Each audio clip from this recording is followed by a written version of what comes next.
What's up, everybody? It's your boy Worlds TV, back again with another video. If you are new, make sure you hit that like, comment, subscribe button to stay up to date with the recent post notifications of this channel. And today we got some huge NBA trade deadline breaking news. James Harden has been traded to the Philadelphia 76ers for Ben Simmons, Seth Curry, Drummond, and 2 first-round draft picks. Now, also, Brooklyn will be sending Paul Millsap, who wanted out of Brooklyn, to Sixers, so he's packaged a part of that trade.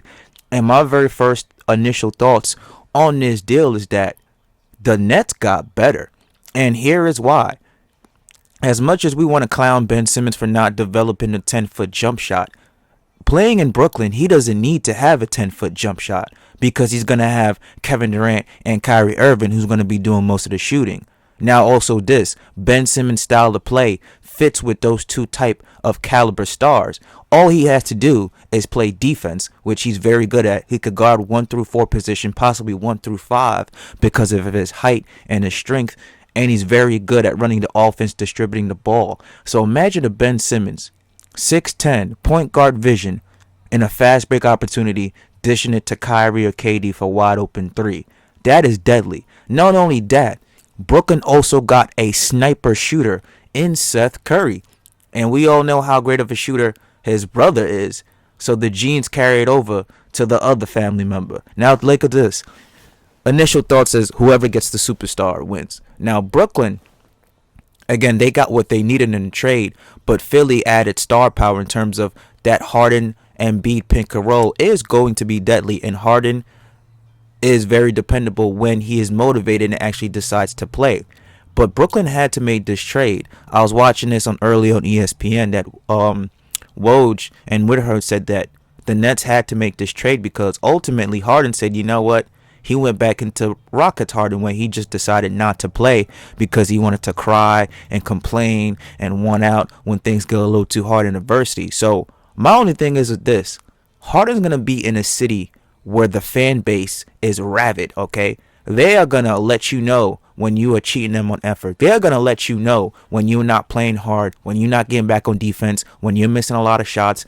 Those Philly fans are crazy. And so we seen how James Harden dogged it in Houston when he wanted out. We seen how James Harden dogged it in Brooklyn when he wanted out.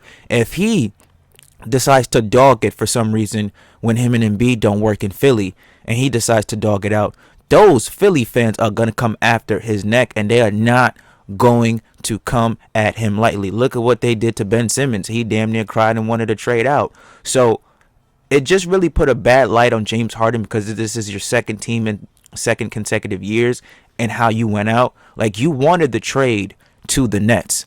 You chose the Brooklyn Nets over the Sixers. And because of a little adversity, because you guys lost 8-9 straight games at the time of this recording, obviously we all know about the Kyrie Irving situation. Kyrie's only playing part-time games. You want to cry and complain, not play defense, lack of, dogged offense, and just demand a trade because things aren't perfect in the middle half of the season when also your best player, who's KD, is out with injury. Now, also continuing with the Sixers side of things, Joel Embiid, he is playing at a monstrous level. He's an MVP candidate for sure. But Embiid has had major injury problems. He can't stay healthy. So say what happens if Embiid tweaks a knee in a critical playoff series against the Bucks or something, or even the Nets. Harden's going to have to go solo. And the reason Harden wanted out of Houston because he didn't want to have to play solo. So you can't really trust Embiid's health because it's iffy. You don't have a proven coach in Doc Rivers. And yes, and what I say by this in terms of proven, Doc Rivers is an overrated coach.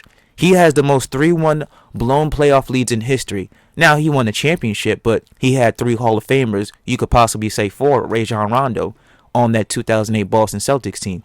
After that, we seen what happened with the Clippers with Lob City. That was a failure, a massive failure. So you're going to have a coach who has seemed to be a lot overrated coming to have 2 superstars. If they don't win it this year, what's Philly's plans for the next 2-3 years? Because Harden is getting older. He's 32. He seems a little bit heavier. He moves a little bit slower. And he's been having hamstring problems, which has kept him in and out of the lineup, bothering him for quite part of a year, about dating back to the playoffs against the Milwaukee Bucks. So this is very interesting to me. Overall, I think in the long term, Brooklyn won this deal because Ben Simmons wanted a fresh start. He's playing alongside KD, Kyrie, and the Nets added that big body which they needed. But let me know what you guys think down in the comments below. Who won this trade, the Sixers or the Nets? Stay tuned. Peace.